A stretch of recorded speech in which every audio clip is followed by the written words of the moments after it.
है लोफ्री का high pace. सबसे पहले बोरिंग चीज़ों की बात कर लेते हैं। ये एक हाई एंड माउस है। यहाँ पे पिक्सार्ट का 3950 सेंसर है। इसका वेट अप्रोक्सीमेटली 47 ग्राम्स के आसपास है। इसमें 8000 हर्ट्ज की पोलिंग रेट भी है। एंड लास्ट, इसकी बॉडी मैग्नीशियम प्लस प्लास्टिक से बनी हुई है। अगर आप मैकेनिकल कीबोर्ड्स वगैरह ज़्यादा फॉलो करते हैं तो शायद आपने लोफ्री का नाम ज़रूर सुना होगा। ये फेमस है अपने लो प्रोफाइल मैकेनिकल कीबोर्ड्स के लिए, और आपने शायद इनका ये वाला माउस भी ज़रूर देखा होगा। काफ़ी टाइम पहले वायरल भी हुआ था ये। एंड मैं इनको एक्चुअली एक ना प्रोडक्ट डिज़ाइन कंपनी की तरह लेबल करूँगा। ये गेमिंग कंपनी तो बिल्कुल नहीं है, मतलब एटलीस्ट अभी तक तो गेमिंग कंपनी नहीं थी।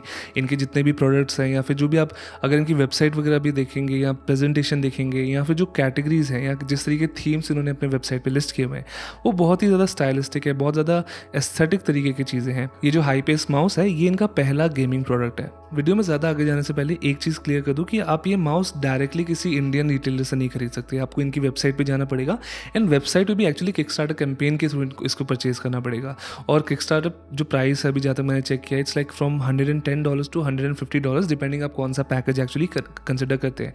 सो आप ये समझ सकते हैं कि this video is not a direct review, like मतलब मैं बहुत ज़्यादा इन डेप्थ नहीं जाऊँगा, लेकिन मैं एक्चुअली इस माउस के बारे में इसलिए बात करना चाहता था कि पहली चीज़ ये दिखने में बहुत यूनिक है। मतलब from the design point of view, from the let's say I would say the aesthetics point of view, ये बहुत ही स्टैंड आउट होता है इस हमारे जो अभी मार्केट है उसमें। तो मैंने सोचा क्यों ना इस माउस की जो पॉजिटिव चीज़ें हैं या फिर लेट्स से जो अजीब अजीब चीज़ें हैं उनके बारे में बात कर लूँ। एंड ये जो डिज़ाइन है it's an alien like design. And उसके दो तरीके से मैं बात करूँ, बिकॉज पहली चीज़ ऑब्वियसली इसका जो डिज़ाइन है वो नॉर्मल नहीं है, मतलब दिखने में अलग सा लगता है माउस, लेकिन एलियन इसी वजह से बिकॉज अगर आप आजकल के गेमिंग माउस से high performance gaming mouse segment को देखेंगे काफ़ी सारी चीज़ें सेम हो रही है। मतलब फॉर एग्जांपल जो सेफ शेप्स आने शुरू हो गए हैं बहुत ज़्यादा, लेट्स से जो माउस का डिज़ाइन है या साइज़ वगैरह वो थोड़ा सा बहुत ऑलमोस्ट यूनिफॉर्म होना शुरू हो गया है। या तो वो जी प्रो का क्लोन होगा, या तो वाइपर V3 का क्लोन होगा, डेथ हेडर का क्लोन होगा, या फिर ईसी क्लोन होगा, जावी का ईसी क्लोन होगा। लेकिन ये जो माउस है ये उन सबसे अलग थोड़ा सा दिखता है। एंड ये ऐसा लगता है कि किसी जैसे साईफाई, किसी फ्यूचरिस्टिक साईफाई मूवी का प्रॉप हो instead of a gaming mouse. तो वो चीज़ इसके बारे में बहुत मुझे अच्छी लगी। इसका जो कोर डिज़ाइन कंसेप्ट है वो है इसका लेयर्स वाला डिज़ाइन, मतलब मल्टीपल लेयर्स है, सब स्ट्रक्चर्स है।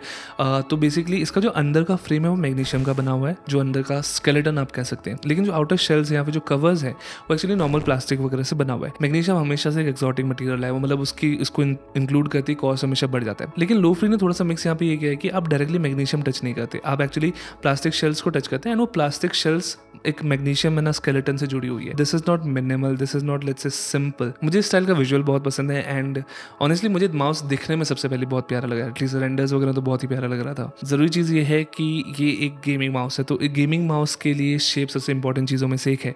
तो क्या इसकी शेप अच्छी है? वेल ऑनेस्टली इसकी शेप ऑड है, थोड़ी अजीब सी है।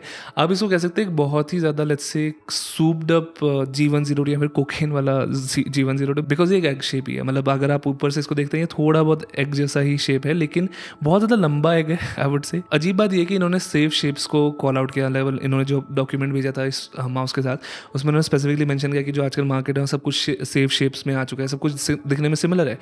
लेकिन कभी कभार कुछ चीज़ें दिखने में इसलिए सेम होती है बिकॉज उसके पीछे कुछ स्पेसिफिक रीज़न होता है, उसके पीछे कुछ रिसर्च की गई होती है। देयर इज़ अ रीज़न कि जो माउस है हमारे जनरली आजकल हाई परफॉर्मेंस माउस सारे के सारे ऑलमोस्ट दिखने में सेम क्यों है? Because it works for most of the people. ये जो माउस है इसके साथ सबसे बड़ी प्रॉब्लम क्या है कि आगे से इतना नैरो है कि कुछ लोगों के लिए बड़ी प्रॉब्लम हो सकती है। स्पेशली मेरे लिए तो प्रॉब्लम थी कि बिकॉज मुझे थोड़ा सा वाइड पकड़ना पसंद है अपने माउस को, लेकिन ये थोड़ा कुछ ज़्यादा ही नैरो है। पीछे से अच्छा है, लाइक पीछे वाला जो एरिया लाइक सेकेंड हाफ जो है इस माउस का ना वो अच्छा है, वो चौड़ा है, the grip is very good, the surface texture is very good.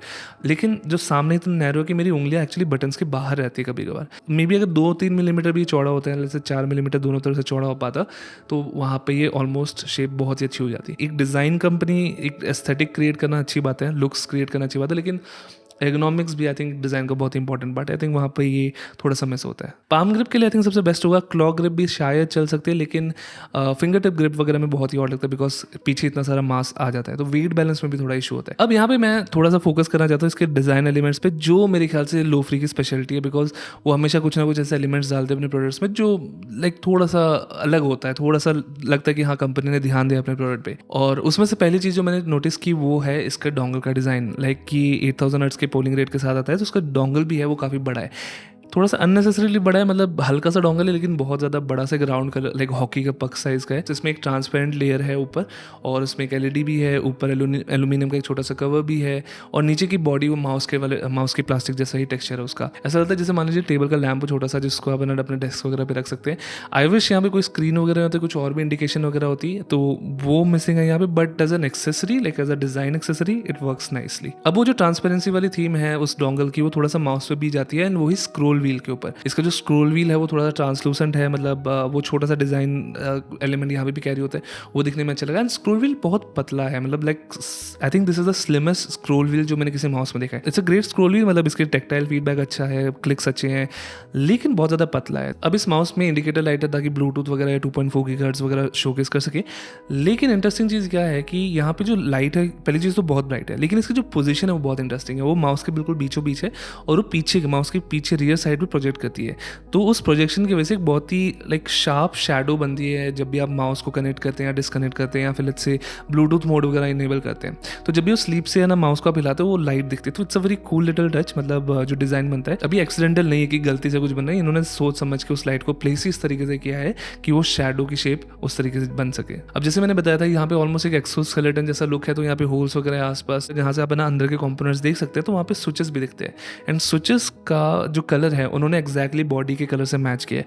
And this is not usually common because normally switches का कलर अलग होता है, उसके लिए आपको कस्टम स्विचेस बनवाने पड़ते हैं, तो यहाँ पे वो भी एक छोटा सा डिज़ाइन टच है। अब लास्ट डिज़ाइन एलिमेंट जो मैंने नोटिस किया वो है इनका सॉफ्टवेयर का यूआई, बिकॉज सॉफ्टवेयर का यूआई इनका बिल्कुल इनके माउस के कलर्स को लाइक यूज़ करता है। जो design elements almost like retro futuristic type का डिज़ाइन है, जो लुक है जिस तरीके से डायल वगैरह उन्होंने डाले हुए लिफ्ट ऑफ डिस्टेंस वगैरह के लिए या पोलिंग रेट वगैरह के लिए, तो वो बहुत ही मुझे यूनिक लगा। The colours are good and it's online software, तो आपको कोई डाउनलोड करने की जरूरत नहीं है, आप सीधा वेबसाइट पे जाते हैं एंड अपना माउस की सेटिंग्स चेंज करते हैं। मे बी थोड़ा और ज़्यादा फीचर वगैरह होता RGB वगैरह के लिए like for the dongle and all, लेकिन इट्स फाइन, मतलब काम कर जाता है। अब मैंने इतना सारे डिज़ाइन एलिमेंट्स आपको गिनाए, लेकिन इतना सारा ध्यान रखने के बावजूद भी इन्होंने कुछ अजीब अजीब चीज़ें से मिस की है अपने लाइक इस माउस में, तो वो मैं बताता हूँ। फॉर एग्जांपल यहाँ पे जो आपकी इंडिकेटर लाइट है, जैसे मैंने बताया जो शैडो क्रिएट करते हैं, आप उसका कलर चेंज नहीं कर सकते, इट्स जस्ट ब्लू। DPI अगर आप चेंज करते हैं तब कोई ना लाइट वगैरह चेंज नहीं होती, ना डोंगल पे ना आपके माउस पे, तो वो थोड़ा सा ऑड है बिकॉज जनरली नॉर्डिक का MCU जो इसमें लगा हुआ है वो ये चीज़ सपोर्ट करता है, तो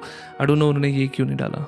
दूसरी चीज़ यहाँ पे कोई ऑप्टिकल स्विचेस नहीं है, यहाँ पे मैकेनिकल स्विचेस डाले गए हैं जो वैसे ही इतना मैटर नहीं करता। मतलब मैकेनिकल स्विचेस भी जो उन्होंने यूज़ किया है वो भी बहुत अच्छी क्वालिटी के हैं, मतलब 100 मिलियन क्लिक्स से रेटेड है और जो साउंड वगैरह जो टेंशनिंग वगैरह है वो भी अच्छी है, काफ़ी क्लिकी स्विचेस है। लेकिन ऑप्टिकल स्विचेस इस प्राइस रेंज में बहुत ज़्यादा कॉमन हो चुके हैं, जनरली ज़्यादा अच्छी परफॉर्मेंस देते हैं। तो अगर आप इतना महंगा माउस बना रहे, इतना ज़्यादा हाई परफॉर्मेंस माउस बना रहे हैं, तो आई गेस ऑप्टिकल स्विचेस भी डाले जा सकते थे। लास्ट पॉइंट है हमारे माउस फीट, जो एक्चुअली ठीक है, अच्छा काम करते हैं, काफ़ी ज़्यादा साइलेंट है, बहुत ज़्यादा आवाज़ नहीं करते, लेकिन उनकी थिकनेस बहुत कम है। तो अगर आप बहुत ज़्यादा let's say soft mouse pad use करें और बहुत ज़्यादा लेट्स से लेफ्ट या राइट जोर से एग्रेसिवली है ना आप मूव करते हैं, जो प्लास्टिक है वो है ना माउस पैड पे लगना शुरू हो जाता है, उसकी वजह से आवाज़ आनी शुरू होती है कभी कभार। सो ये था लो फ्री हाई पेस, एक इंटरेस्टिंग माउस, एक designer mouse I would say. It's good gaming mouse, मतलब परफॉर्मेंस वाइज तो कोई कंप्लेन नहीं है मुझे इसमें, मतलब परफॉर्मेंस वाइज हर चीज़ मौजूद है यहाँ पे। लेकिन जो डिज़ाइन है वो कुछ लोगों के लिए अच्छा काम करेगा, कुछ लोगों के लिए शायद अच्छा नहीं काम करेगा। लेकिन मेरे ख्याल से जो इसकी टारगेट ऑडियंस है वो एक हार्डकोर गेमर नहीं है, उसको कम्पिटिटिव परफॉर्मेंस नहीं चाहिए, उसको एक अच्छा एस्थेटिक चाहिए, उसको बस एक डिपेंडेबल परफॉर्मेंस चाहिए जो ये माउस प्रोवाइड करता है। तो yes, thank you guys for watching this video. मैं मिलूंगा आपको अगली बार। Till then.